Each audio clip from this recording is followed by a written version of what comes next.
എല്ലാവർക്കും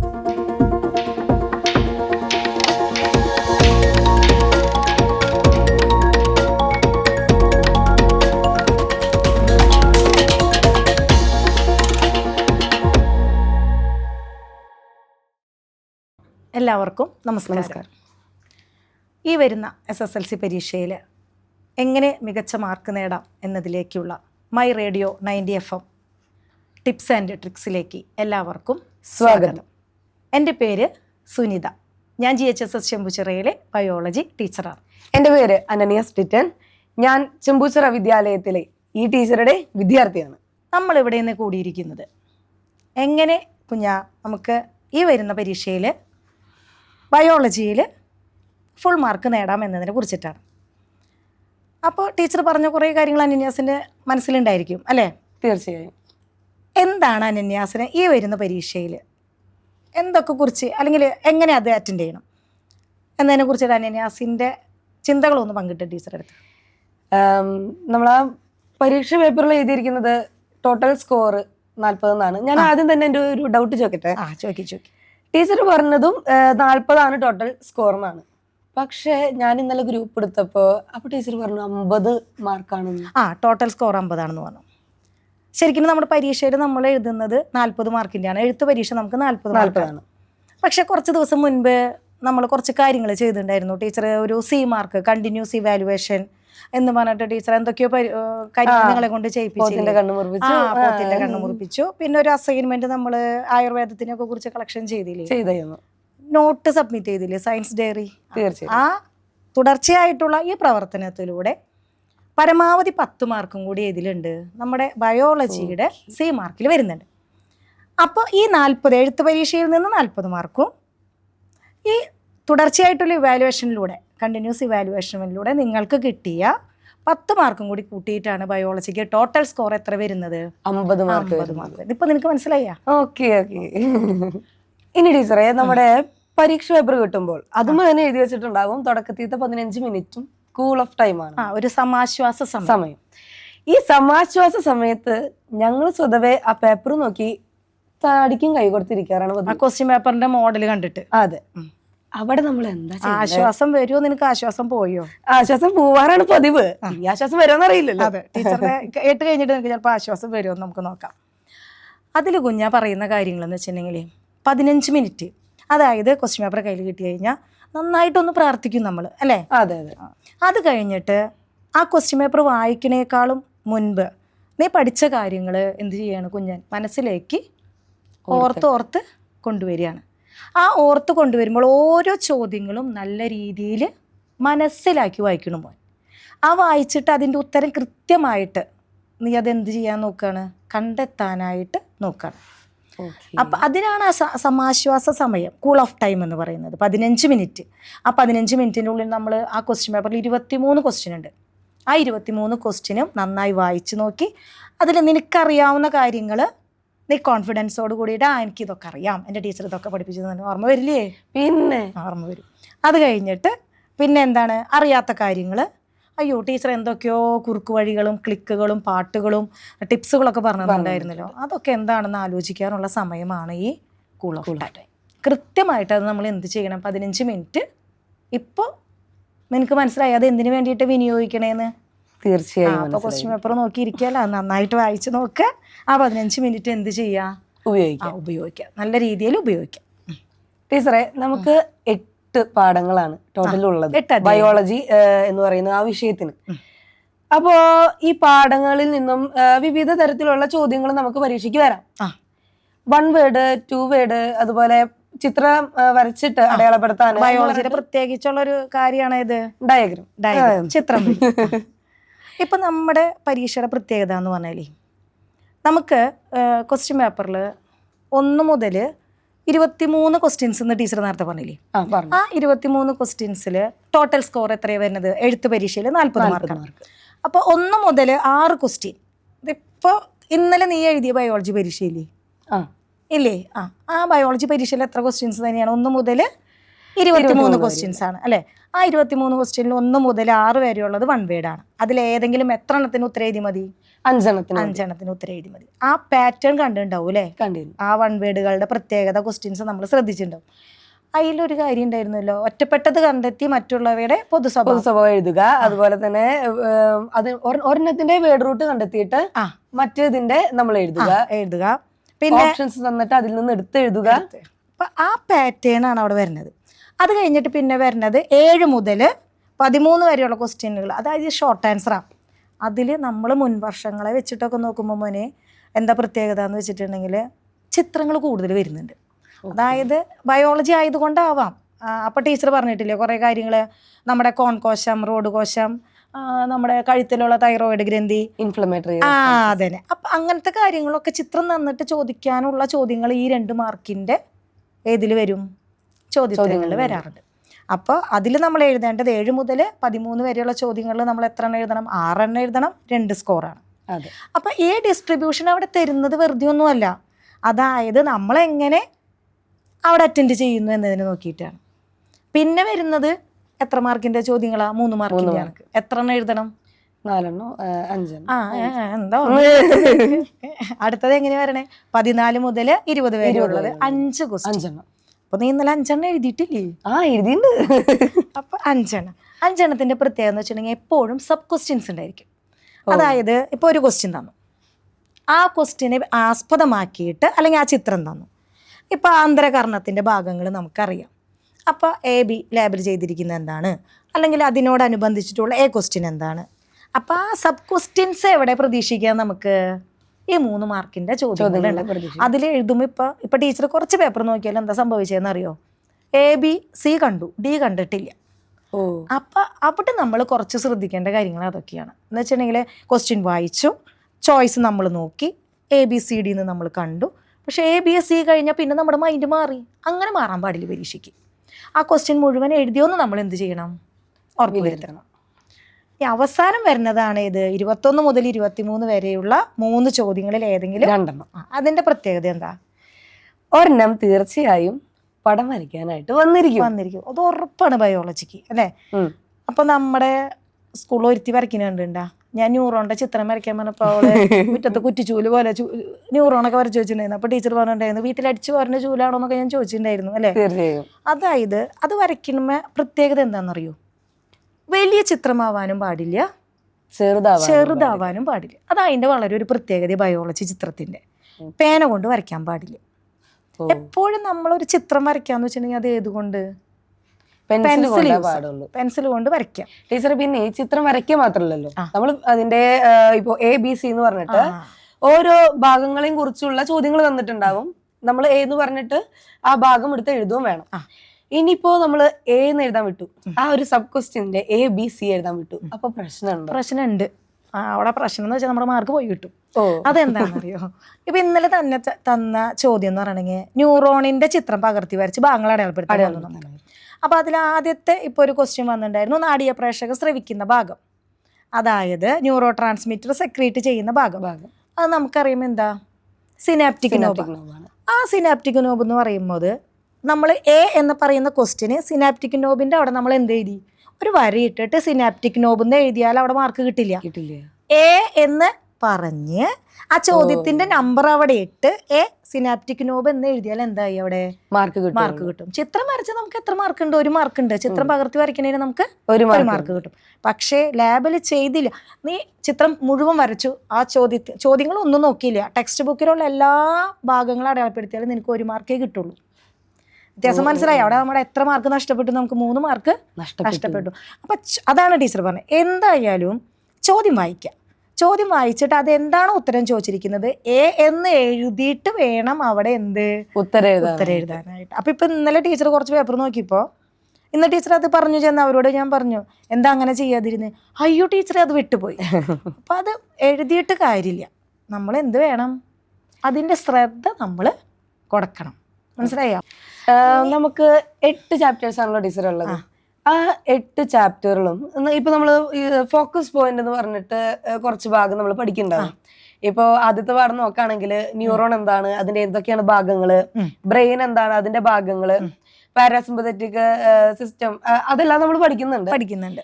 പക്ഷെ അത് കൂടാതെ അതിന്റെ ഇടയിൽ നിന്ന് വരാനുള്ള സാധ്യതകളുണ്ടോ? ഇഷ്ടം പോലെയുണ്ട്. അപ്പം ഇപ്പം നമ്മൾ ഒന്നാമത്തെ പാടെന്ന് പറയുന്നത് തന്നെ നമ്മളെന്താ പറയുക, അറിയാനും പ്രതികരിക്കാം. ആ അറിയാനും പ്രതികരിക്കാനിലാണ് ഏതൊക്കെ വരുന്നത്? ന്യൂറോൺ വരുന്നുണ്ട്, മസ്തിഷ്കം വരുന്നുണ്ട്, അല്ലേ, സിമ്പതറ്റിക് വ്യവസ്ഥ വരുന്നുണ്ട്. അതിൽ ആ പാഠത്തിന്റെ പ്രത്യേകത എന്താ? ഒന്നാമത്തെ പാഠത്തിന്റെ പ്രത്യേകത എന്താ? നിറച്ച് ചിത്രങ്ങളാ. നിറച്ച് ചിത്രങ്ങളാ അല്ലേ. അപ്പൊ ഞാൻ ടീച്ചർ പറഞ്ഞിട്ടുണ്ട് ചിത്രം വരച്ച് പഠിക്കണം, അങ്ങനെ പഠിക്കണം, ഇങ്ങനെ പഠിക്കണം എന്നൊക്കെ പറഞ്ഞിട്ട്. പക്ഷെ അതിനോടൊപ്പം തന്നെ ടീച്ചർ പറയാറുണ്ട് ചില ഭാഗങ്ങൾ അവിടെ ഇമ്പോർട്ടൻ്റ് ആയിട്ടുണ്ട്. അപ്പൊ അത് നമ്മൾ വിചാരിക്കുന്ന കാര്യം എന്ന് വെച്ചിട്ടുണ്ടെങ്കിൽ ഉണ്ടല്ലോ, ചിലത് ഇമ്പോർട്ടൻ്റ് എന്ന് വെച്ചാലും ബയോളജിയുടെ ഒരു 2 ക്വസ്റ്റ്യൻ എവിടെ നിന്ന് വരാം. നമ്മുടെ A+ സ്കോർ ചെയ്യാതിരിക്കാൻ വേണ്ടിയിട്ട്, അതായത് നമ്മൾ ആപ്ലിക്കേഷൻ ലെവലിലുള്ള ക്വസ്റ്റ്യൻസ് നമുക്ക് ഷുവറാണ്. ഇന്നലെ ഏത് ക്വസ്റ്റ്യൻ വന്നിട്ടുണ്ടായിരുന്നു? അതൊന്ന് പറഞ്ഞേ. ഇന്നലെ ഫുട്ബോൾ കളി കണ്ടുകൊണ്ടിരുന്ന ഒരു വ്യക്തി മൊബൈൽ അടിച്ചപ്പോൾ മൊബൈൽ നോക്കി. അപ്പോൾ കണ്ണിന്റെ കർവേച്ചറിലുണ്ടായ വ്യത്യാസം, ഫോക്കൽ ദൂരത്തിലുണ്ടായ വ്യത്യാസം. അപ്പൊ ഞാനത് പഠിപ്പിച്ചു തന്നപ്പോ നിങ്ങളെ പഠിപ്പിച്ചു തന്നിട്ടുണ്ടായിരുന്നു. എങ്ങനെ പഠിപ്പിച്ചു തന്നിട്ടുണ്ടായിരുന്നേ? ദൂരെയാണല്ലോ അത് കാണുന്നത്, അപ്പോ ഫോക്കൽ ലെങ്ത് കൂടുതലായിരിക്കും. പെട്ടെന്ന് മൊബൈൽ എടുത്താൽ ഫോക്കൽ ലെങ്ത് കുറയും. അപ്പൊ അത് അവിടെ നിനക്കിപ്പോ ആ ക്ലിക്ക് എങ്ങനെ വന്നേ? ടീച്ചർ പറഞ്ഞു തന്നപ്പോ അകലെയുള്ള വ്യത്യാസവും അടുത്തുള്ള വ്യത്യാസവും ടീച്ചർ ഇങ്ങനെ പറഞ്ഞു തന്നത് കൊണ്ട് ആ ക്വസ്റ്റ്യൻ വന്നപ്പോൾ നിനക്ക് എങ്ങനെ അറ്റൻഡ് ചെയ്യാൻ പറ്റിയത്? എളുപ്പമായിട്ട് ആൻസർ ചെയ്തു അല്ലേ? അപ്പം അങ്ങനത്തെ ഒരു ക്വസ്റ്റ്യൻ ഉണ്ടാവും. അതായത് നമ്മളൊന്ന് ചിന്തിച്ച് ആൻസർ ചെയ്യേണ്ട ക്വസ്റ്റ്യൻസ്, അതാണ് ആപ്ലിക്കേഷൻ ലെവല്. നമ്മൾ നമ്മുടെ ജീവിതത്തിലേക്ക് കൊണ്ടുവന്ന് ആ സാഹചര്യവുമായിട്ട് ഒത്തിണക്കിയിട്ടാണ് ആ ക്വസ്റ്റ്യൻ്റെ ആൻസർ. അല്ലാതെ നമ്മൾ കുറേ പഠിക്കലല്ല, മനസ്സിലായ? ചിന്തിച്ച് മനസ്സിലാക്കി പഠിക്കുക. അതാണ് ബയോളജിയുടെ പ്രത്യേകത എന്ന് പറയുന്നത്. കാണാപ്പാഠം പഠിച്ചിട്ടും കാര്യമൊന്നുമില്ല. അപ്പൊ കാണാപ്പാഠം പഠിച്ചാൽ നമുക്ക് വേണമെങ്കിൽ ഒരു 30 മാർക്ക് കിട്ടും, B+ കിട്ടും. അത് കിട്ടിയാലും പോരല്ലോ, നന്നായിട്ട് നോക്കണം. അപ്പൊ ഈ ഒന്നാമത്തെ ചാപ്റ്ററിന്റെ പ്രത്യേകത എന്ന് പറയുകയാണെങ്കിൽ നമ്മൾ ന്യൂറോണിന്റെ ഘടന നന്നായിട്ട് ശ്രദ്ധിക്കണം. ന്യൂറോണിന്റെ ഘടന കഴിഞ്ഞാൽ പിന്നെ വരുന്നതാണ് ഒരു സിനാപ്സ്. സിനാപ്സിന്റെ ചിത്രം. സിനാപ്സിന്റെ ചിത്രത്തിന്റെ പ്രത്യേകത എന്ന് വെച്ചിട്ടുണ്ടെങ്കിൽ അത് വരയ്ക്കാൻ വരാറില്ല ഒരിക്കലും. ആ സിനാപ്റ്റിക് നോബും ഡെൻഡ്രൈറ്റും സിനാപ്സ് എന്ന വിടവൊക്കെ എന്ത് തരും? അടയാളപ്പെടുത്താൻ വരും. മനസ്സിലായ? പിന്നെ അതിൽ ഇമ്പോർട്ടൻ്റ് മസ്തിഷ്കം ഇല്ലാത്തൊരു ക്വസ്റ്റ്യൻ പേപ്പർ ഉണ്ടാവില്ല. ഇഷ്ടം പോലെ വരാറുണ്ട്. ഇന്നലത്തെ പേപ്പറിലുണ്ട് ചോദ്യങ്ങൾ, അത് വരും. പിന്നെ അതിൽ വരുന്നത് അടിയന്തര ഘട്ടങ്ങളില് സിമ്പതറ്റിക് വ്യവസ്ഥ അല്ലെ. അപ്പൊ അത് ടീച്ചർ പറയുന്ന ഒരു കാര്യം ഉണ്ടായിരുന്നു, അത് പറയുമ്പോ അത് വരാറുണ്ട്. പിന്നെ ഞാൻ പറയും, അപ്പൊ നിങ്ങൾ എന്നോട് എന്തിട്ട് പറഞ്ഞ, ഞാൻ പട്ടി ഓടിപ്പിക്കുമ്പോഴോ പാമ്പിനെ കാണുമ്പോഴോ എന്ന് പറഞ്ഞപ്പോ നിങ്ങൾ എന്തിട്ട് എന്നോട് പറഞ്ഞിട്ടുണ്ടായിരുന്നേ? ടീച്ചർ ചുവരിൽ വടിയെടുത്ത് ക്ലാസ്സിലേക്ക് എൻട്രി ആകുമ്പോൾ ഞങ്ങളുടെ മനസ്സിൽ എന്തെല്ലാം ഉണ്ടാകും, അപ്പൊ അതാണ് സിമ്പതറ്റിക്. അപ്പൊ അത് കഴിഞ്ഞു. അപ്പൊ അതിനോടനുബന്ധിച്ചിട്ട് തന്നെയാണ് ടീച്ചർ ഒരു ഫിലിമിന്റെ കാര്യം പറഞ്ഞിട്ടുണ്ടായിരുന്നു, മോഹൻലാലിന്റെ ഫിലിം. ഞാൻ ഓർക്കുന്നുണ്ട്, തന്മാത്ര. അപ്പൊ തന്മാത്രയില് മോഹൻലാലിന്റെ അസുഖം എന്ന് പറയുന്നത് അൽഷിമേഴ്സ് ആണ്. അതൊരു നാഡി രോഗമാണ്. അപ്പൊ ആ ചാപ്റ്ററിൽ തന്നെ നമുക്ക് 3 നാഡി രോഗങ്ങളെ കുറിച്ച് പഠിക്കാനുണ്ട്. അൽഷിമേഴ്സ്, പാർക്കിൻസൺ, അതുപോലെ തന്നെ അപസ്മാരം, എപ്പിലെപ്സി. ആ എപ്പിലെപ്സി എന്ന് പറയുമ്പോൾ ഞാൻ പറയാറുണ്ട് എപ്പിഡപ്പി അല്ല, പോലീസിനെ കാണുമ്പോൾ മമ്മൂട്ടി. അപ്പോൾ ഇതൊക്കെ നമ്മളെങ്ങനെ പറയുന്നതെന്ന് വെച്ചിട്ടുണ്ടെങ്കിൽ ആ ഭാഗങ്ങളൊക്കെ അത്രയും ഇമ്പോർട്ടൻ്റ് ആണ്. അതായത് ഇത്രയും നാൾ കഴിഞ്ഞിട്ടും അത് മറന്നിട്ടുണ്ടോ? ടീച്ചർ പറഞ്ഞ കാര്യങ്ങൾ പറഞ്ഞിട്ടില്ല. അതെന്തുകൊണ്ടാന്ന് വെച്ചിട്ടുണ്ടെങ്കിൽ നമ്മൾ നമ്മുടെ ജീവിത സാഹചര്യങ്ങളുമായിട്ട് അല്ലെങ്കിൽ നമ്മുടെ കാര്യങ്ങളുമായിട്ട് നമ്മൾ കോർത്തിണക്കി പഠിക്കുമ്പോൾ എന്താവും, അത് മറക്കില്ല. അതാണ് അതിൻ്റെ പ്രത്യേകത. മനസ്സിലായോ നിനക്ക്? മനസ്സിലായി. ഇനി രണ്ടാമത്തെ ചാപ്റ്റർ ആണ് ടീച്ചറെ. അതില് ഒരുപാട് ഡയഗ്രാംസ് ഉള്ള ഒരു ചാപ്റ്ററാണ്. കണ്ണ്, ചെവി, നാക്ക്, മൂക്ക്, അതിനൊക്കെ കൂടി നമ്മളൊരു വാക്ക് പറയും. എന്നിട്ടാ എല്ലാം കൂടിയിട്ട് എന്ത് ഇന്ദ്രിയങ്ങള്, അത് എനിക്കറിയാമായിരുന്നു. എന്നാലും ആ ഒരു നേരത്തെ നമ്മുടെ സെൻസ് ഓർഗൻസ് അല്ലേ, അതില് നമുക്ക് 5 ഇന്ദ്രിയങ്ങളുള്ളൂ എന്ന് പറയും. പക്ഷെ അത് പറഞ്ഞപ്പോൾ ടീച്ചർ ഒരു കാര്യം പറഞ്ഞിട്ടുണ്ടായിരുന്നു. ഒരു സിനിമയിൽ മമ്മൂട്ടിക്ക് 6ാം ഇന്ദ്രിയമൊക്കെ നേരറിയാൻ CBI സിനിമയിലൊക്കെ അവന് പിന്നെ നടക്കുന്ന കാര്യങ്ങളൊക്കെ അവന് മുൻപേ അറിയാം. അതായത് നമ്മുടെ ഇന്ദ്രിയങ്ങളുടെ കഴിവാണത്. അതേപോലെ തന്നെയല്ലേ ഒരു കൊലപാതകമോ അല്ലെങ്കിൽ എന്തെങ്കിലും മോഷണം നടന്നിടത്തൊക്കെ നമ്മൾ മണപ്പിച്ച കാര്യമില്ല. നമുക്ക് അടുക്കളയിൽ മീൻ മറക്കണ മണം നമുക്ക് എത്തും, അല്ലാതെ ആ മണമൊന്നും നമുക്ക് കിട്ടില്ല. അപ്പോൾ നമ്മളവിടേക്ക് ആരെ കൊണ്ടുവരും? നായ്ക്കളെ കൊണ്ടുവരും. അപ്പൊ അവർക്ക് നമ്മളെക്കാളും കഴിവുണ്ട് അല്ലേ. ഇപ്പൊ മൂങ്ങയ്ക്കും വവ്വാലിനൊക്കെ രാത്രി കാണാനായിട്ടുള്ള നമുക്ക് ആ കഴിവും കൂടി നന്നെങ്കിൽ ഗംഭീരമായിരുന്നു. അപ്പൊ നമ്മൾ വീട്ടിലിരിക്കുന്ന സമയം ഉണ്ടാവില്ല. അപ്പൊ ഈ ചാപ്റ്ററിൽ നമ്മുടെ ഇന്ദ്രിയങ്ങളെ കുറിച്ച് പഠിക്കണേ. അപ്പൊ അതിൽ ഏറ്റവും ഇമ്പോർട്ടൻ്റ് ആയിട്ടുള്ളത് ഏതാണ്? കണ്ണാണ്. കണ്ണിന്റെ ഭാഗങ്ങള് കണ്ണിലുള്ള 2 ദ്രവങ്ങൾ. അതാണ് നമ്മൾ എന്ത് ചെയ്തത്, പ്രാക്ടിക്കലി ചെയ്തത്. പോത്തിന്റെ കണ്ടുകൊണ്ടെന്ന് നമ്മൾ എന്തൊക്കെ കണ്ടു? അക്വസ് ദ്രവം, വിട്രിയസ് ദ്രവം, ലെൻസ്. ലെൻസ്. അത് എന്ത് രസമായിരുന്നു അല്ലേ? ലെൻസ് നമ്മൾ പേപ്പറിന്റെ മുകളിൽ വെച്ചപ്പോ അക്ഷരങ്ങൾ വലുതായി കണ്ടു. പിന്നെ ഒപ്റ്റിക് നെർവ്. അതായത് നമ്മൾ ഒന്ന് ആലോചിച്ച് നോക്കിക്കാൻ, ഈ സാധനങ്ങളൊക്കെ കൂടി ചേർന്ന് ഈ കണ്ണിൽ നിന്നുള്ള പ്രകാശം എവിടെ?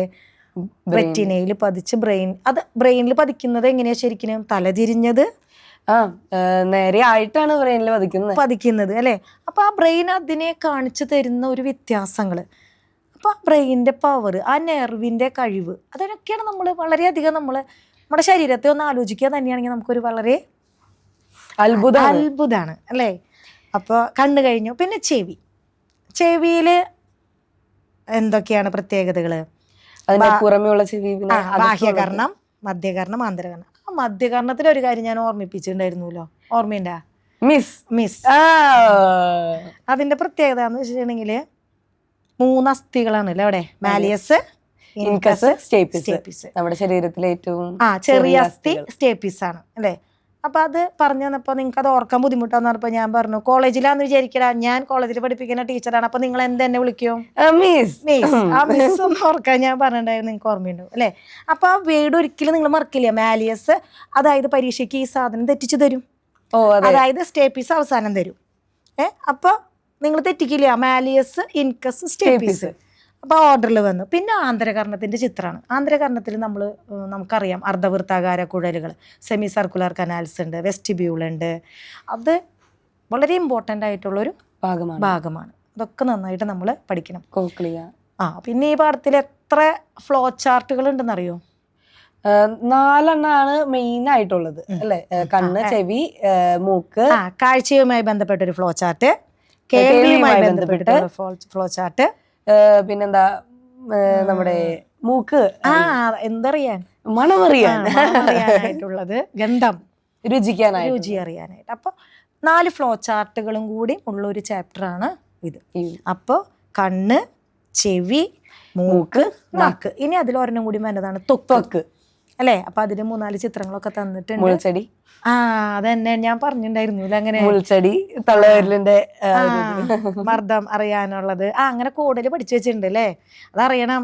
എന്താ ചൂടിനുള്ളത് ഞാൻ പറഞ്ഞിട്ടുണ്ടായിരുന്നു, ഉണങ്ങിയ ഇലയൊക്കെ കൊഴിഞ്ഞ ഒരു മരം. അപ്പൊ അതൊക്കെ ഓർത്ത് വെക്കുക. തണുപ്പ് കിട്ടാനായിട്ട് വിശറിയുടെ ആകൃതിയിലുള്ള, അതാണ് അതിന്റെ നമ്മുടെ സെൻസ് ഓർഗൻ. അതൊക്കെ ഒന്ന് ഓർത്ത് വെക്കുക. 2ാമത്തെ ചാപ്റ്ററിൽ അത്രയ്ക്കും ശരിക്കും നമ്മളെ കാണുമ്പോൾ നമുക്ക് കുറെ ബുദ്ധിമുട്ടുള്ളതായിട്ട് തോന്നിയാലും പഠിച്ചു കഴിയുമ്പോൾ എളുപ്പമാണ് അല്ലെ ആ ചാപ്റ്റർ. പിന്നെ നമ്മുടെ 3ാമത്തെ ചാപ്റ്റർ എന്താ? ഹോർമോൺസ്. അതില് നല്ല രസകരമായിട്ട് നമ്മൾ ആ ക്രെറ്റിനിസത്തിന് പറഞ്ഞത്, അയ്യോ സുജീഷ്ണുവിനെ നമ്മൾ താരതമ്യപ്പെടുത്തി പറഞ്ഞില്ലേ? സംസ്ഥിതിക്കായിട്ടുള്ള രാസസന്ദേശങ്ങൾ എന്ന് പറയുന്നത് അതിൽ 9 ഗ്രന്ഥികളാണ്. 9 ഗ്രന്ഥികളും എത്ര ഹോർമോൺ പഠിക്കുന്നുണ്ട്? നീ എണ്ണി നോക്കിയിട്ടുണ്ട്? അത് ഞാൻ ഇതുവരെ എണ്ണിട്ടില്ല. എണ്ണില്ല, അതെനിക്കറിയാം. നമ്മുടെ കൈവിരലെങ്കിലല്ലോ എന്തായാലും ഇല്ല, കാലും കൂട്ടിയാലും എണ്ണില്ല. 22 ഹോർമോണുകളും ഉള്ളതാണ്. അതായത് നിന്റെ ശരീരത്തില് ഒരു ദിവസം 22 ഹോർമോണുകൾ എന്ത് ചെയ്യുന്നുണ്ട്? പ്രവർത്തിക്കുന്നുണ്ട്. എന്ന് ആലോചിച്ച് നോക്കി. നീ പ്രവർത്തിക്കുന്നുണ്ട് അത്രയ്ക്കും? ഇല്ലല്ലോ. അതാണല്ലോ പോട്ടിന്നു അല്ലേ? അത് മനസ്സിലായി. അപ്പൊ പ്രത്യേകത എന്ന് വെച്ചിട്ടുണ്ടെങ്കിൽ നമ്മൾ പഠിച്ചിരിക്കുന്നത് എവിടെ തൊട്ട് തുടങ്ങിയ? നമ്മൾ തല, പിറ്റ്യൂട്ടറി ഗ്രന്ഥി, അങ്ങനെ തൈറോയിഡ്, അതന്നെ കഴുത്തില് തൈറോയിഡ്, നെഞ്ചിന്റെ അവിടെ തൈമസ്, അതായത് യൂത്ത് ഹോർമോൺ എന്ന് പറയുന്നതൊക്കെ. അപ്പൊ അങ്ങനത്തെ കാര്യങ്ങൾ. അതിൽ ഏറ്റവും പ്രത്യേകത എന്ന് വെച്ചിട്ടുണ്ടെങ്കിൽ ആദ്യം തന്നെ നമ്മൾ പഠിക്കുന്നത് പാൻക്രിയാസ് ഗ്രന്ഥിയാണ്. ഷുഗർ അതിനോടൊപ്പം വന്നു. അപ്പൊ നമ്മൾ നമ്മുടെ ശരീരത്തില് നോർമൽ ഗ്ലൂക്കോസിന്റെ ലെവൽ എത്രയാണെന്ന് നമ്മൾ അറിഞ്ഞു. എത്രയാ നോർമൽ ഗ്ലൂക്കോസിന്റെ ലെവൽ? 70 മുതൽ 110 മില്ലിഗ്രാം അല്ലെ? അപ്പൊ അതിനെ കൺട്രോൾ ചെയ്യുന്നത് പാൻക്രിയാസ് ഗ്ലാൻഡിലുള്ള ഐലൻഡ്സ് ഓഫ് ലാംഗർഹാൻസിലെ ബീറ്റ കോശങ്ങളും ആൽഫ കോശങ്ങളും. അപ്പൊ അത് നന്നായിട്ട് നോക്കണം. അതുകൂടാണ്ട് പിന്നെ നമ്മൾ അതിലേക്ക് വരുമ്പോൾ തന്നെ തൊട്ടപ്പുറത്ത് തൈറോയിഡ് ഗ്രന്ഥിയാണ്. തൈറോയിഡ് ഗ്രന്ഥിയിൽ വരുന്ന 2 കാര്യങ്ങൾ നമുക്ക് അത് വളരെ ഇമ്പോർട്ടൻ്റ് ആണ്. ഹൈപ്പോ തൈറോയിഡിസവും ഹൈപ്പർ തൈറോയിഡിസവും അല്ലേ? അതിലാണ് നമ്മൾ പറഞ്ഞ ക്രെറ്റിനിസം നമ്മൾ താരതമ്യപ്പെടുത്തി പറഞ്ഞത്. അവനത് പിന്നെ അത് മറക്കൂല അല്ലേ. പിന്നെ ഗോയിറ്റർ ഉണ്ട്. ഗോയിറ്റർ നമ്മളപ്പോൾ അതിന് അയേണും അങ്ങനെ ഇങ്ങനെയൊക്കെ പറഞ്ഞപ്പോൾ നമ്മൾ പറഞ്ഞിട്ടുണ്ടായിരുന്നല്ലോ എന്ത് മത്സ്യം കഴിക്കണം എന്ന് പറഞ്ഞിട്ടുണ്ടായിരുന്നു അന്ന് നമ്മൾ ക്ലാസ് എടുത്തപ്പോൾ. അയലയോ ചാളയോ ഏതാണോ? അയലയും ചാളയും ഒന്നുമല്ല, നത്തോലി. പിന്നെ എന്തുട്ടാ ഞാനപ്പോൾ പറഞ്ഞില്ലേ, നത്തോലി ഒരു ചെറിയ മീനല്ല. കൊഴുവയും നത്തോലിയാണൊക്കെ അത് ഗോയിറ്റർ വരാതിരിക്കാനൊക്കെ നമ്മൾ ശ്രദ്ധിക്കേണ്ട കാര്യങ്ങൾ. പിന്നെ വരുന്നത് അതിൽ പാരാതൈറോയിഡ് ഗ്ലാൻഡാ. ബട്ടൺസ് എന്ന് പറഞ്ഞത് ടീച്ചർ 4 ബട്ടൺ അതെ കഴുത്തിൽ പിടിപ്പിച്ചിട്ടുണ്ടെന്നൊക്കെ പറഞ്ഞതുണ്ടായിരുന്നത്. അപ്പോൾ അതിൽ വരുന്നത് പാരാതൈറോയിഡ് ഗ്ലാൻഡ് ഉൽപ്പാദിപ്പിക്കുന്ന പാരാതോർമോൺ. അപ്പോൾ അത് എന്തിൻ്റെ അളവ്, കാൽസിറ്റോണിനും കൂടിയിട്ട് കാൽസ്യത്തിൻ്റെ അളവ് നിയന്ത്രിക്കുന്നു. കാൽസ്യത്തിൻ്റെ അളവ് നമുക്കറിയാം എത്രയും വളരെ കുറവേ വേണ്ടുള്ളൂ, 9 മുതൽ 11 മില്ലിഗ്രാമേ വേണ്ടൂ എന്ന് നമുക്കറിയാം. അത് കഴിഞ്ഞിട്ട് നമ്മൾ കുറച്ചങ്ങോട്ട് നീങ്ങി കഴിയുമ്പോൾ നമുക്കറിയാം നമ്മുടെ ശരീരത്തിലെ മറ്റ് ഇഷ്ടംപോലെ ഗ്രന്ഥികളാണ്. ജൈവഘടികാരം എന്നറിയപ്പെടുന്ന പൈനിയൽ ഗ്രന്ഥി. അതായത് അപ്പം നമ്മൾ രാവിലെ ഉണരാനും രാത്രി നന്നായിട്ട് ഉറങ്ങാനും ഒക്കെ സഹായിക്കുന്ന മെലാട്ടോണിൻ എന്ന ഹോർമോണ്. അതായത് യുവത്വം നിലനിർത്തുന്നതിലെ പോലെ ഇങ്ങനെ നല്ല ഗ്ലാമറൊക്കെ ആയിട്ട് നിർത്തണമെങ്കിൽ എവിടെ കാണപ്പെടുന്നത് അല്ലേ? നമ്മുടെ മാർലിന്റെ നടുവിലായിട്ട് കാണുന്ന യൂത്ത് ഹോർമോൺ എന്നറിയപ്പെടുന്ന തൈമോസ് ഗ്ലാൻഡ് പ്രൊഡ്യൂസ് ചെയ്യുന്ന തൈമോസിൻ. പിന്നെ നമ്മൾ പഠിച്ചായിരുന്നത് ഏറ്റവും വലിയൊരു ഗ്ലാൻഡിലേക്ക് നമ്മൾ മാസ്റ്റർ ഗ്ലാൻഡ് എന്നൊക്കെ പറയുന്ന പിറ്റ്യൂട്ടറി ഗ്ലാൻഡിലേക്ക് നമ്മൾ ചെയ്യുന്നു. അവിടെയാണ് ഏറ്റവും കൂടുതൽ ഹോർമോൺ പഠിക്കാനുള്ളത്. അതന്നെ. ആളുടെ ഒരു പ്രത്യേകത എന്ന് വെച്ചിട്ടുണ്ടെങ്കിൽ 2 ദളങ്ങളായിട്ടല്ലേ കാണപ്പെടുന്നത്. അതെ, മുൻതളവും പിന്തളവും. അതന്നെ. അപ്പൊ അതില് സൊമാറ്റോട്രോഫിന്റെ കാര്യം പറഞ്ഞപ്പോഴാണ് നമ്മൾ അത്ഭുത ദ്വീപ് ഫിലിം പറഞ്ഞത്. അതില് അതന്നെ, ഭീമാകാരത്വം. പിന്നെ അതിൽ 2-3 ഫോട്ടോ ടീച്ചർ പറഞ്ഞിട്ടുണ്ടായിരുന്നു. ചിത്രം ചിലപ്പോൾ പരീക്ഷയ്ക്ക് അങ്ങനെയും ചോദിക്കാറുണ്ട്. ആ ടെക്സ്റ്റ് ബുക്കിൽ തന്നിരിക്കുന്ന ചിത്രങ്ങളുണ്ടല്ലോ, അക്രോമെഗാലിയുടെ, അതായത് ഒരാളുടെ മുഖം നീണ്ടിട്ടുള്ളത്. അപ്പൊ അത് തരും. അല്ല അതേപോലെ തന്നെ ഗോയിറ്ററിന്റെ വരാട്ടോ, അതൊക്കെ. അപ്പൊ അത് വരാം, ഇങ്ങനെ മുഴച്ചു നിൽക്കുന്നത് ഗോയിറ്ററിന്റെ. അപ്പൊ അങ്ങനെ ചിത്രങ്ങൾ തന്നാലും നമുക്ക് അത് എന്ത് ചെയ്യാൻ പറ്റണം, അനലൈസ് ചെയ്യാൻ പറ്റണം. ഇത് ഇന്നതാണ്, ഇന്നത് കുറവ് കൊണ്ടാണ്. അതൊക്കെ ചിലപ്പോൾ അപ്പൊ നമ്മള് ടീച്ചർ പറഞ്ഞതുപോലെ എങ്ങനെയാണെന്നാണ്, അതായത് അതൊക്കെ എങ്ങനെ ചിന്തിച്ച് വേണം നമ്മളത് പഠിച്ചെടുക്കാനായിട്ട്. അപ്പോൾ പിറ്റ്യൂട്ടറി ഗ്രന്ഥി കഴിഞ്ഞ് നമ്മൾ പിറ്റ്യൂട്ടറി ഗ്രന്ഥിയുടെ തന്നെ അപ്പുറത്തൊരു ഹൈപ്പോതലാമസിനെ പഠിക്കുന്നുണ്ട് അല്ലേ, ഓക്സിറ്റോസിനും വാസോപ്രസിനും. ഓക്സിറ്റോസിൻ പറഞ്ഞപ്പോഴാണ് ഗർഭം അല്ലേ, പ്രസവം എന്നൊക്കെ പറഞ്ഞപ്പോൾ എന്തൊരു ചിരിയായിരുന്നു ക്ലാസ്സിൽ. അല്ല അത് പക്ഷേ ഉണ്ടല്ലോ പരീക്ഷയ്ക്ക് വരുമ്പോൾ ഞാൻ ടീച്ചർ പറയാറില്ല, ഓക്സിറ്റോസിൻ എന്നൊക്കെ പറയുമ്പോൾ ഭയങ്കര രസമായിട്ട് അവർ എഴുതും. കാരണം ചിരിച്ച കാര്യങ്ങളൊക്കെയാണ് നമുക്ക് ഓർമ്മ. അപ്പോൾ എന്തായാലും ഓക്സിറ്റോസിൻ ആണല്ലോ ടീച്ചർ അന്ന് അവൻ ചിരിച്ചപ്പോൾ ടീച്ചർ തമാശ പറഞ്ഞതാണല്ലോ, അതൊക്കെ നമ്മുടെ ഓർമ്മയിൽ വന്നു.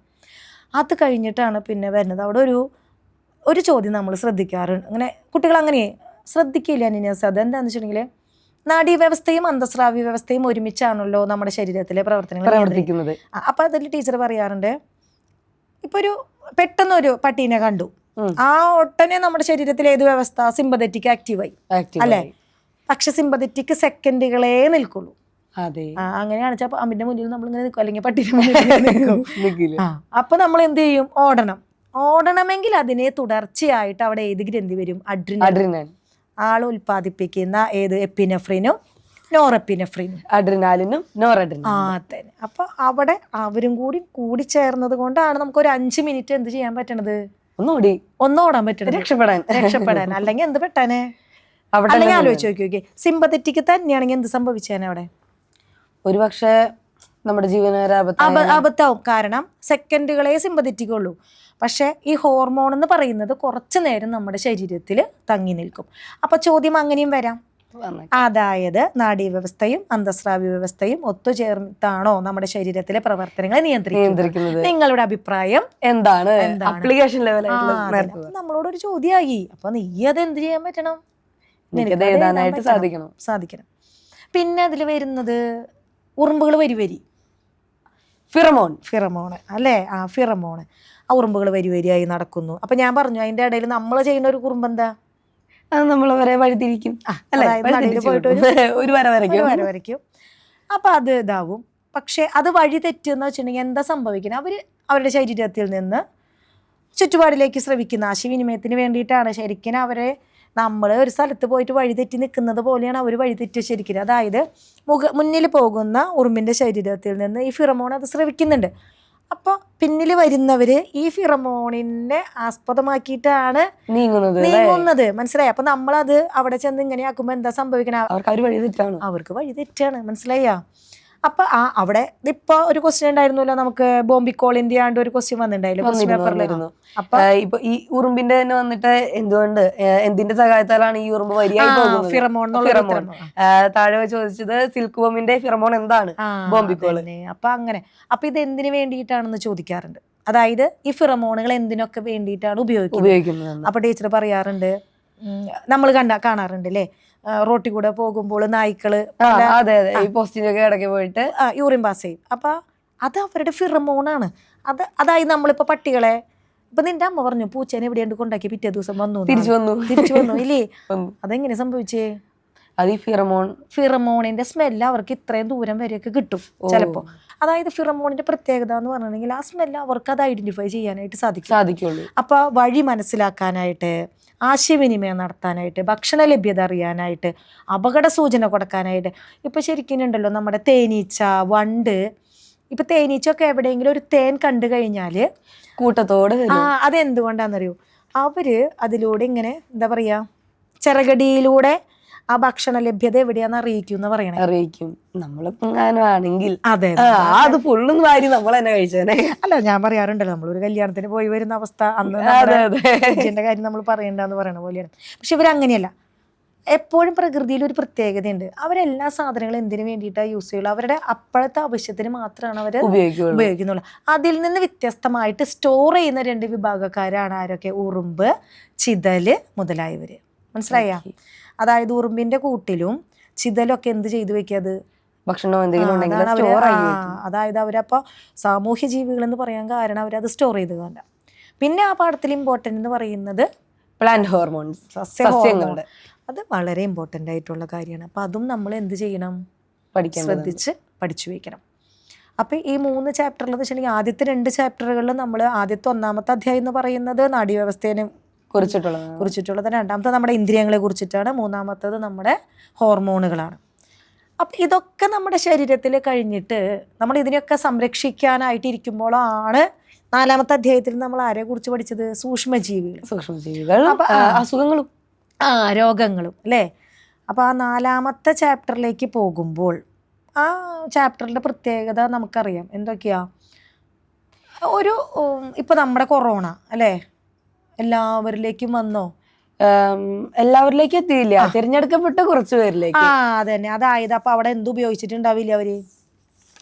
ആ നേരത്തെ അവരുടെ ഇമ്മ്യൂണിറ്റി പവർ കുറവായിരിക്കാം. അല്ലെങ്കിൽ പിന്നെ അവർ എന്ത് യൂസ് ചെയ്തിട്ടുണ്ടാവില്ല? കൊറോണയുടെ സമയത്ത് അവർ എന്ത് യൂസ് ചെയ്തിട്ടുണ്ടാവില്ല? മാസ്കും സാനിറ്റൈസറും പോലെയുള്ള യൂസ് ചെയ്തിട്ടുണ്ടാവില്ല. അപ്പൊ അങ്ങനെ ഒരാളിൽ നിന്ന് മറ്റൊരാളിലേക്ക് പകരുന്ന, അത് വായുവിലൂടെ ആയിക്കോട്ടെ, ജലത്തിലൂടെ ആയിക്കോട്ടെ, ഭക്ഷണത്തിലൂടെ ആയിക്കോട്ടെ, സ്പർശനം, വെള്ളം, എന്തായിക്കോട്ടെ, അങ്ങനെ പകരുന്ന രോഗങ്ങളാണ് നമ്മൾ എന്ത് വിളിക്കുന്നത്? സാംക്രമിക രോഗങ്ങൾ, കമ്മ്യൂണിക്കബിൾ ഡിസീസസ്. അപ്പോൾ ഈ രോഗങ്ങൾ പരത്തുന്നതൊക്കെ എന്താ? സൂക്ഷ്മജീവികളാണ്. നമുക്കറിയാം. നിങ്ങളിപ്പോൾ 7-ാം ക്ലാസ് തൊട്ട് പഠിച്ചിട്ടുള്ളൂ, അല്ലെങ്കിൽ 5-ാം ക്ലാസ് തൊട്ട് നിങ്ങൾ സൂക്ഷ്മജീവികൾ, മൈക്രോ ഓർഗാനിസം, ബാക്ടീരിയ, ഫംഗസ് അല്ലേ? ആ ചാപ്റ്ററിന്റെ പ്രത്യേകത എന്ന് പറഞ്ഞാൽ തുടങ്ങുന്നത് തന്നെ ബാക്ടീരിയ രോഗങ്ങളിൽ നിന്നാണ്. എലിപ്പനി, അതുപോലെ തന്നെ എന്തായിരുന്നു, ട്യൂബർ പറഞ്ഞു നമ്മൾ, ക്ഷയം, പിന്നെ ഡിഫ്തീരിയ, പിന്നെ വന്നത് വൈറസിലേക്കാണ്. എയ്ഡ്സ്, നിപ്പ, ഹെപ്പറ്റൈറ്റിസ്, മഞ്ഞപ്പിത്തം, അത് പറഞ്ഞു. അപ്പൊ അവിടെ നമ്മൾ പഠിക്കേണ്ട കാര്യങ്ങള് എങ്ങനെ മറ്റൊരാളിലേക്ക് പകരുന്നു അല്ലേ? ഒരാളിൽ നിന്ന് മറ്റൊരാളിലേക്ക് എങ്ങനെ രോഗം പകരുന്നുണ്ട്. പിന്നെ അതിന്റെ മുൻകരുതൽ എടുക്കണം, വാക്സിനേഷൻ അല്ലേ? അപ്പൊ ആ ഒരു എന്താ പറയാ, ആ ഒരു പാറ്റേണിൽ നമ്മളത് പഠിച്ചു വെക്കണം.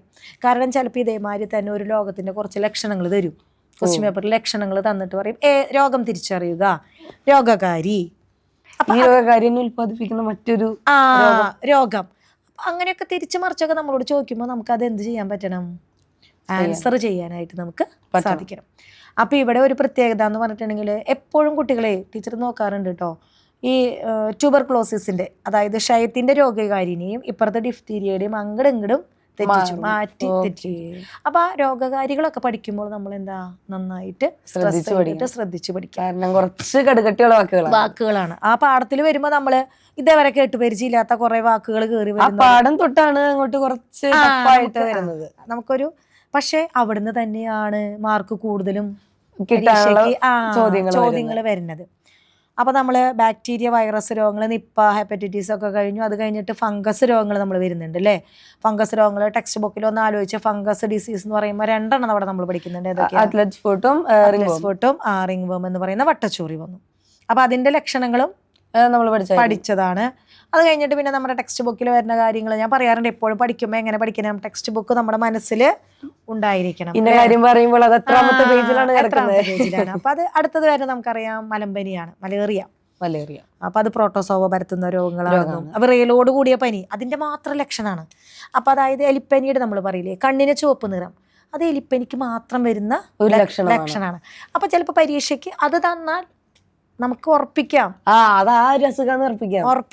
അതേപോലെ തന്നെ വിറയലോട് കൂടിയ പനി മലമ്പനിക്കാണ് വരുന്നത്. അതുകൊണ്ടാണ് നമുക്ക് ആ ലക്ഷണം അവിടെ തന്നിരിക്കുന്നത്. പിന്നെ നമുക്ക് വിരകളിലൂടെ പകരുന്ന ഒരു രോഗം എന്ന് പറഞ്ഞിട്ട് തന്നിട്ടുണ്ട്, മന്ത് തന്നിട്ടുണ്ട് അല്ലേ. അപ്പൊ അത് നമുക്ക് വെച്ചിട്ടുണ്ടെങ്കിലേ ഇതൊക്കെ നമ്മൾ പഠിക്കുമ്പോൾ ഇതൊക്കെ സൂക്ഷ്മജീവികൾ പരത്തുന്ന രോഗങ്ങളാണ്. അപ്പൊ ആ പാഠത്തിൽ നമ്മൾ കുറച്ച് കാര്യങ്ങളും കൂടി പഠിക്കുന്നുണ്ട്. സൂക്ഷ്മജീവികളല്ലാതെ നമുക്ക് നമ്മുടെ ജീവിതത്തിലൂടെ നമ്മൾ ഭക്ഷണം കഴിക്കുന്നത് കൊണ്ട് നമ്മുടെ ജീവിത ശൈലത്തിലൂടെ ആ രീതികളിലൂടെ നമുക്ക് പകരുന്ന രോഗങ്ങളെ കുറിച്ച് നമ്മൾ പഠിക്കുന്നുണ്ട്. ക്യാൻസറും സ്ട്രോക്കും എല്ലാം. ക്യാൻസർ വരുന്നുണ്ട് അതില്. പിന്നെ ഒരു 5-8 രോഗങ്ങൾ അവിടെ തരുന്നുണ്ട് അല്ലെ, ജീവിതശൈലി രോഗങ്ങളും കാരണങ്ങളും. അതായത് ഹാർട്ട് അറ്റാക്ക്, പക്ഷാഘാതം, സ്ട്രോക്ക് അങ്ങനെയൊക്കെ പറഞ്ഞ ഫാറ്റി ലിവർ. അതൊക്കെ നമ്മൾ അവിടെ നന്നായിട്ട് നോക്കണം. പിന്നെ ജനറ്റിക്കലി വരുന്ന അവിടെ 2 രോഗങ്ങൾ വരുന്നുണ്ട്, ജനിതക രോഗങ്ങളായിട്ട്. അതായത് ഹീമോഫീലിയയും സിക്കിൾ സെൽ അനീമിയയും. അത് ഇവിടുന്ന് മാത്രമല്ല കേട്ടോ, ആ ഭാഗത്ത് നിന്ന് 3 മാർക്കിന്റെ ചോദിക്കാറുണ്ട്, 4 മാർക്കിന്റെ ചോദിക്കാറുണ്ട്, 1 മാർക്കിന്റെയും ചോദിക്കാറുണ്ട്. അതെന്താന്ന് വെച്ചിട്ടുണ്ടെങ്കിൽ മറ്റ് 3 രോഗങ്ങൾ തന്നിട്ട് ഈ രോഗങ്ങളെ അതിലടയും. അതായത് ഒറ്റപ്പെട്ടത് കണ്ടെത്തി മറ്റുള്ളവരുടെ പൊതു സ്വഭാവം. അപ്പൊ ഈ ഒറ്റപ്പെട്ടത് എന്ന് പറയാൻ കാരണം ഇത് എന്താണ്, ഇപ്പൊ ഹീമോഫീലിയ തന്നു, ഇതൊരു ജനിതക രോഗമാണ്. അപ്പൊ അത് മറ്റേത് 3 നമുക്കിപ്പോ ഹെപ്പറ്റൈറ്റിസ്, എയ്ഡ്സ്, നിപ്പ തന്നാൽ മറ്റ് 3 വൈറസ് രോഗങ്ങളാണ്. അപ്പൊ നമ്മൾ അങ്ങനെയും എന്ത് കണ്ടെത്തണം, ഉത്തരങ്ങൾ കണ്ടെത്തണം. അതാ ടീച്ചർ പറഞ്ഞത്. നമ്മൾ കുറേ എന്താ പറയാ പഠിക്കൽ മാത്രല്ല, ക്വസ്റ്റ്യൻ വായിച്ച് അതിലെന്ത് ചോദിക്കുന്നു എന്ന് കണ്ടെത്തി നമ്മൾ എന്ത് ചെയ്യാൻ പഠിക്കണം, പൂരിപ്പിക്കാൻ പഠിക്കണം, ആൻസർ ചെയ്യാൻ പഠിക്കണം. അപ്പൊ നമ്മുടെ 4ാമത്തെ അധ്യായം അങ്ങനെ നമ്മൾ എന്ത് കഴിഞ്ഞു, റിവിഷൻ പോലെ അങ്ങോട്ട് കഴിഞ്ഞു. അതെ, ഇനി 5ാമത്തെ ചാപ്റ്റർ. ഇപ്പൊ നമ്മൾ കുറച്ച് അസുഖങ്ങൾ പഠിച്ചു. ഇനി ആ അസുഖങ്ങൾ എങ്ങനെയാണ് മറികിട്ടുന്നത്, പ്രതിരോധിക്കുന്നത്? നമ്മുടെ ശരീരത്തിന് തന്നെ എന്തുണ്ട്, ഒരു ഡിഫൻസ് മെക്കാനിസം ഉണ്ട്. അല്ലെങ്കിൽ നമ്മുടെ ഈ ചുറ്റുവട്ടത്ത് എപ്പോഴും എന്തുണ്ട്, മൈക്രോ ഓർഗാനിസം ഉണ്ട്, സൂക്ഷ്മജീവികളുണ്ട്. നമുക്ക് സ്വാഭാവികമായിട്ട് നമ്മുടെ ശരീരത്തിൽ ഉണ്ടാവുന്ന ഒരു ഇമ്മ്യൂണിറ്റി പവർ ഇല്ലെങ്കിൽ, പ്രതിരോധ ശേഷി ഇല്ലെങ്കിൽ നമ്മൾ എന്നും രോഗിയാണ്. അപ്പൊ അങ്ങനെ ഒരു ഇമ്മ്യൂണിറ്റി കുറയുന്ന ഒരു അസുഖമാണ് ഇത്, എയ്ഡ്സ്. അവിടെയാണ് പ്രത്യേകത. അപ്പൊ നമ്മൾ ചിന്തിക്കാം, പ്രതിരോധിക്കാൻ ആരില്ല, ലിംഫോസൈറ്റ് അവിടെ ഇല്ല. അപ്പൊ അങ്ങനെ നമ്മുടെ ശരീരത്തിൽ കയറുന്ന രോഗാണുക്കളെ നമ്മൾ എങ്ങനെ പ്രതിരോധിക്കാം. അപ്പൊ അടുത്ത പാഠം വന്നു, അകറ്റി നിർത്താം രോഗങ്ങളെ. അപ്പൊ കണ്ട, അപ്പൊ നമ്മുടെ ശരിക്കും നമ്മൾ പഠിക്കാന്ന് വെച്ചാൽ നമുക്ക് രസകരമായിട്ട് പഠിക്കാം കേട്ടോ. അപ്പൊ എങ്ങനെ കയറി, ഇനി നമുക്ക് എങ്ങനെ അതിനെ തുരത്താം. അപ്പോൾ നമ്മൾ അതിൽ പഠിക്കുന്ന കാര്യങ്ങൾ എന്ന് വെച്ചിട്ടുണ്ടെങ്കിൽ അകറ്റി നിർത്താം രോഗങ്ങളിൽ എന്ന് പറയുമ്പോൾ ആദ്യത്തെ ഭാഗം എന്ന് പറയുന്നത് സ്കിന്നാണ്, ഏറ്റവും വലിയ സുരക്ഷാ കവചം. അപ്പോൾ അതിൽ പറയുമ്പോൾ ഇപ്പോൾ ഒരു ചോദ്യം ടീച്ചർ നാള് ക്വസ്റ്റ്യൻ ആൻസർ ചോദിച്ചപ്പോൾ നിങ്ങളുടെ ക്ലാസ് ആണോ വേറെ ക്ലാസ് ആണോ എന്ന് എനിക്കറിയില്ല, 10 സീക്കാരാണാവോ. അപ്പോൾ അവർ എഴുതി വെച്ചിരിക്കുന്നതുകൊണ്ട് സുരക്ഷാ കവചമാണെന്ന് പറയാൻ കാരണം ശരീരത്തിലേക്ക് കടക്കുന്ന അന്യവസ്തുക്കളെ മുഴുവൻ നശിപ്പിക്കുന്നു, അതുകൊണ്ട് അതിനെ സുരക്ഷാ കവചമായിരുന്നു. 2 മാർക്കിന്റെ ചോദ്യത്തിന് അത് മാത്രം എഴുതിയാൽ പോരാ. ആ സ്കിന്നിലുള്ള ഏതൊക്കെ ഭാഗങ്ങളുണ്ട്, അപ്പൊ നമ്മൾ അവിടെ സെബേഷ്യസ് ഗ്രന്ഥി, എപ്പിഡെർമിസ്, സ്വെറ്റ് ഗ്ലാൻഡ്, വിയർപ്പ് ഗ്രന്ഥി, അതിനെയും കൂടി ഉൾപ്പെടുത്തിക്കൊണ്ടായിരിക്കണം നമ്മൾ എഴുതേണ്ടത്. അപ്പൊ അതായത് ചോദ്യം വായിച്ചു, എത്ര മാർക്കെന്ന് നമ്മൾ ആദ്യം നോക്കുക. ആ മാർക്കിനനുസരിച്ചിട്ട് വേണം പിന്നെ നമ്മൾ എന്ത് ചെയ്യാനായിട്ട്, പോയിന്റുകൾ എഴുതാനായിട്ട്. അല്ലെങ്കിൽ ഞാൻ എന്ത് ചെയ്യും, അവിടെ മാർക്ക് കുറയും. ഞാൻ കുറയ്ക്കേണ്ടതായിട്ടുള്ളൊരു സാഹചര്യം ഉണ്ടാവുകയാണ്. അപ്പോൾ അത് നമ്മൾ ചിന്തിക്കണം. സ്കിന്ന് കഴിഞ്ഞിട്ട് പിന്നെ വരുന്നത് നമുക്ക് എന്താ അവിടെ വരുന്നത്, നമ്മുടെ ശരീരത്തിലെ പ്രതിരോധ സംവിധാന മാർഗങ്ങളാണ് അല്ലേ. കണ്ണിൽ കൂടെ കയറാതിരിക്കാൻ ഇയർ വാക്സ്, വായിലെ കൂടെ കയറാതിരിക്കാനായിട്ട് ലൈസോസോം, ആശയത്തിൽ. അപ്പം ആ കാര്യങ്ങൾ അത് വരാറുണ്ട് പരീക്ഷയ്ക്ക്. നമ്മൾ വിചാരിക്കും ഓ ഇത് സിമ്പിൾ അല്ലേന്ന്. പക്ഷേ സിമ്പിൾ ആയിട്ടുള്ള ഒരു 3 ക്വസ്റ്റ്യനൊക്കെ 4 ക്വസ്റ്റ്യനൊക്കെ ഉണ്ടായിരിക്കും. അങ്ങനത്തെ ക്വസ്റ്റ്യൻസും കൂടി ഉൾപ്പെടുത്തിക്കൊണ്ടാണ് നമ്മുടെ ക്വസ്റ്റ്യൻ പേപ്പർ. അതായത് ഇപ്പോൾ ഒരു ശരിക്കും ഇപ്പോൾ SSLC മോഡൽ എന്ന് പറയും, അല്ലെങ്കിൽ പ്രീ മോഡൽ, SSLC പരീക്ഷ എന്ന് പറയുമ്പോഴും ഒരു ഫ്രണ്ട്ലി ടച്ച് എവിടെയുണ്ട് ആ ക്വസ്റ്റ്യൻ പേപ്പറിനുണ്ട്. മനസ്സിലായോ? അതായത് നല്ല ടഫായിട്ടുള്ള 2 ക്വസ്റ്റ്യൻസ് ഉണ്ടായിരിക്കും, അതല്ലെങ്കിൽ ഒരു മീഡിയത്തിലെ ബുദ്ധിമുട്ടിലുണ്ടായിരിക്കും, ഈസി ആയിട്ടുള്ളതുണ്ടായിരിക്കും. അതായത് ഇവരൊക്കെ ഉൾപ്പെടുത്തിക്കൊണ്ടാണ് നമ്മുടെ ക്വസ്റ്റ്യൻ പേപ്പർ വരുന്നത്. അപ്പം ഇവിടെ ഈ ചോദ്യം കഴിഞ്ഞ് കഴിഞ്ഞാൽ പിന്നെ വരുന്ന ഭാഗം എന്ന് വെച്ചിട്ടുണ്ടെങ്കിൽ നമ്മുടെ ആ ഒരു ത്വക്കും പ്രതിരോധ തന്ത്രങ്ങളാണ് വരണേ. പ്രതിരോധ തന്ത്രങ്ങൾ എന്ന് പറയുമ്പോൾ ഇൻഫ്ലമേഷൻ, ബ്ലഡ് ക്ലോട്ടിങ്, മുറിവുണക്കൽ, പനി, ഫാഗോസൈറ്റോസിസ്. അപ്പോൾ ടീച്ചർ പറഞ്ഞിട്ടുണ്ടായിരുന്നു ഫാഗോസൈറ്റോസിസിനെ കാണുമ്പോൾ എന്തുപോലെ ഇരിക്കുന്നത്, ഒരു ഉണ്ട അല്ലേ, കൊറോണ വൈറസിൻ്റെ പോലെ കയ്യും കാലൊക്കെ ഉണ്ട് എന്ന് നമ്മൾ പറഞ്ഞിട്ടുണ്ടായിരുന്നു. അപ്പോൾ നമ്മൾ ഫാഗോസൈറ്റോസിസ് കഴിഞ്ഞു. അപ്പോൾ അതൊക്കെ നമ്മുടെ ശരീരത്തിൽ എന്തായി, പ്രതിരോധ മാർഗങ്ങളായി. അതായത് രോഗാണുക്കൾ കയറാതിരിക്കാനുള്ള നടപടി കഴിഞ്ഞു. കയറി കഴിഞ്ഞാൽ ശരീരം പ്രതികരിക്കാൻ തുടങ്ങി. ഈ പ്രതിരോധ തന്ത്രങ്ങളിലൂടെ ഒക്കെ രോഗാണുക്കൾ ചെറുക്കാണ്. അപ്പോൾ ബി ലിംഫോസൈറ്റ് അവിടെ വന്നു, ടി ലിംഫോസൈറ്റ് വന്നു. അപ്പോൾ അത് നമ്മൾ നന്നായിട്ട് നോക്കണം. അത് കഴിഞ്ഞിട്ട് അവിടെ പ്രത്യേകത എന്ന് പറയുന്നത് രക്തഗ്രൂപ്പുകളാണ്. Blood group. അപ്പോൾ അതിൽ രക്തം ദാനം ചെയ്യുമ്പോൾ ശ്രദ്ധിക്കേണ്ട കാര്യങ്ങളും, രക്തം ദാനം ചെയ്യുമ്പോൾ ടെസ്റ്റ് ചെയ്യൂലേ നമ്മൾ, രക്തഗ്രൂപ്പ് നോക്കും പോസിറ്റീവ് ആണോ നെഗറ്റീവ്, അതിൻ്റെയൊക്കെ ആവശ്യകത എന്താണെന്നും, അല്ലെങ്കിൽ ബ്ലഡ് ക്ലോട്ട് ഉണ്ടാവുമെന്നൊക്കെ നമ്മൾ മനസ്സിലാക്കണം. അപ്പോൾ ആ ഭാഗങ്ങൾ നന്നായിട്ട് നമ്മൾ തറായിട്ട് തന്നെ എന്ത് ചെയ്യണം, പഠിച്ചു വയ്ക്കേണ്ടതായിട്ടുണ്ട്. പിന്നെ അതിൽ വരുന്നതാണ് ഏത്, സസ്യങ്ങളിലെ പ്രതിരോധ മാർഗങ്ങൾ. അത് വളരെ നമുക്ക് തോന്നും ചെറിയൊരു ഭാഗമാണെന്ന് തോന്നും, പക്ഷെ അതിൽ നിന്ന് എന്ത് വരാറുണ്ട്, ചോദ്യങ്ങൾ നമ്മുടെ പാഠഭാഗത്തിലേക്ക് വരാറുള്ളത്, നമുക്ക് ക്വസ്റ്റ്യൻ പേപ്പറിലേക്ക് വരാറുണ്ട്. അപ്പോൾ അത് നന്നായിട്ട് നമ്മൾ നോക്കണം. ഇനി 6ാമത്തെ ചാപ്റ്ററാണ്.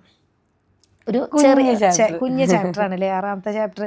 6ാമത്തെ ചാപ്റ്ററിൻ്റെ പ്രത്യേകത എന്ന് പറഞ്ഞാൽ നമുക്കറിയാം എന്താ 6ാമത്തെ ചാപ്റ്ററിൻ്റെ പ്രത്യേകത, ജനിതക രഹസ്യങ്ങളാണ്. മെൻ്റലിൻ്റെ പരീക്ഷണങ്ങൾ അല്ലേ, മെൻ്റൽ പരീക്ഷണങ്ങൾ നടത്തി. ആ പരീക്ഷണങ്ങൾ നടത്തിയതൊക്കെ നമ്മൾ പഠിക്കണം. ആദ്യത്തെ ഇതിൽ വരുന്നത് ഒരു ജോഡി വിപരീത ഗുണങ്ങളെ വർഗ്ഗസങ്കരണം ചെയ്യുമ്പോൾ 2ാമത്തെ തലമുറയിൽ 3:1 അനുപാതം, 2 ജോഡി വിപരീത ഗുണങ്ങളെ ചെയ്യുമ്പോൾ 2ാമത്തെ തലമുറയിൽ 9:3:1 അല്ലേ, ആ റേഷ്യോയിൽ വരുന്നതൊക്കെ നമ്മൾ ഓർത്ത് വയ്ക്കുക. അത് കഴിഞ്ഞിട്ട് അതിൽ ഏറ്റവും ഇമ്പോർട്ടൻ്റ് വരുന്നതാണ് DNA, RNA. അതിൽ നിന്നൊരു ക്വസ്റ്റ്യൻ നമുക്ക് SSLCക്ക് ഉറപ്പാണ്. ആ ഭാഗം, അതായത് അത്ര ഇമ്പോർട്ടൻ്റ് ആയിട്ടുള്ള ഭാഗം DNA, RNA. അത് കഴിഞ്ഞിട്ടുള്ള പ്രോട്ടീൻ നിർമ്മാണം. അതൊക്കെ ഇപ്പോൾ വന്നിട്ടുണ്ട് പരീക്ഷകളിൽ, നമുക്ക് എല്ലാ പരീക്ഷകളിലും വരുന്നതാണ് അല്ലേ. പ്രോട്ടീൻ നിർമ്മാണം വന്നു. പ്രോട്ടീൻ നിർമ്മാണത്തിൽ RNAയുടെ പ്രത്യേകതകൾ ചോദിക്കുന്നു.